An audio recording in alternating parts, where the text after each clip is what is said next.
Mit Makrofokus kannst du kleinste Details sehen, superscharfe Nahaufnahmen machen, mit Super Resolution Zoom. Dinge verschwinden lassen, mit dem magischen Radierer. Sprachen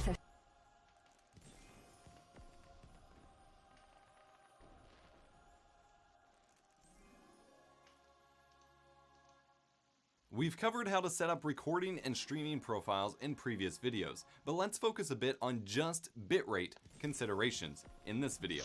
What should you pick for your bitrate and why? What even is bitrate? Bunny to social media and back up your metadata and more. To download it for free, learn. I'm AplesVox here to make tech easier and more fun, and welcome back to my OBS Studio tutorial course. I have many more videos on the software in the playlist linked in the video description.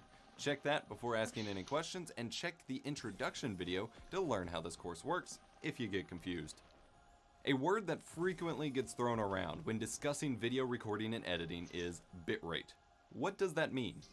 The phrase refers to the data rate of your video recording or live stream, usually referred to some amount of bits per second. Don't confuse this with bytes. We normally measure files in bytes, megabytes,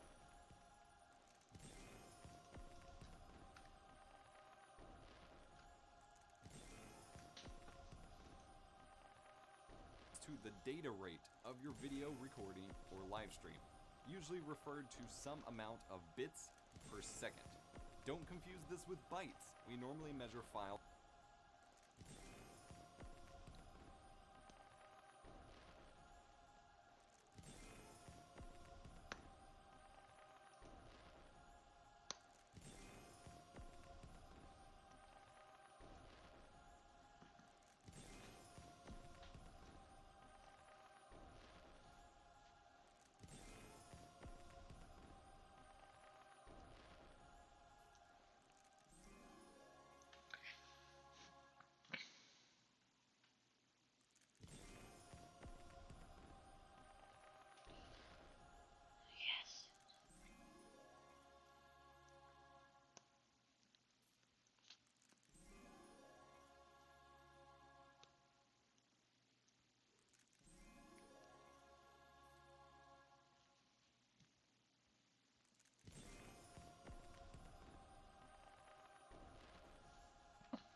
usually referred to some amount of bits per second.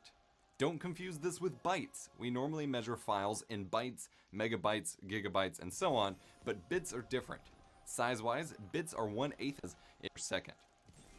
A higher bit rate equals more bits per second, which generally means higher quality. But depending on your upload speed, computer specs, and so on, you may not be able to use a higher bitrate.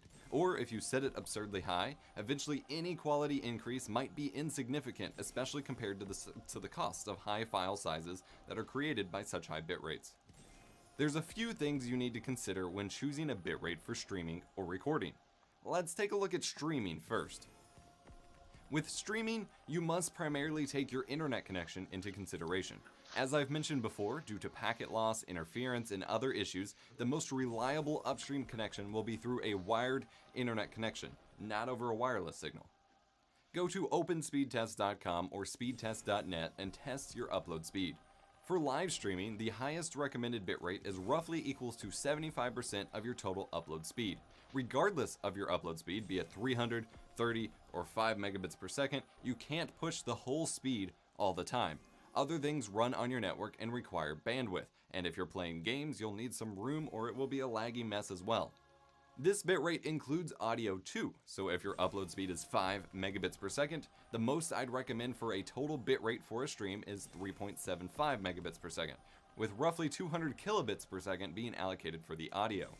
Of course, as with anything, you'll need to do some test streams to make sure your connection can actually handle pushing that many bits for hours on end, and that you aren't dropping frames or not pushing data enough. OBS Studio now shows color indication for your stream health, which shows how well your connection is maintaining the stream settings. With Twitch, you'll also want to keep your viewers in mind. Generally speaking, transcoding, the process of providing converted versions of a stream broadcast at lower qualities so it's easier to watch, was something only reserved for Twitch partners. They've made great strides since then, making transcoding available to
4 18.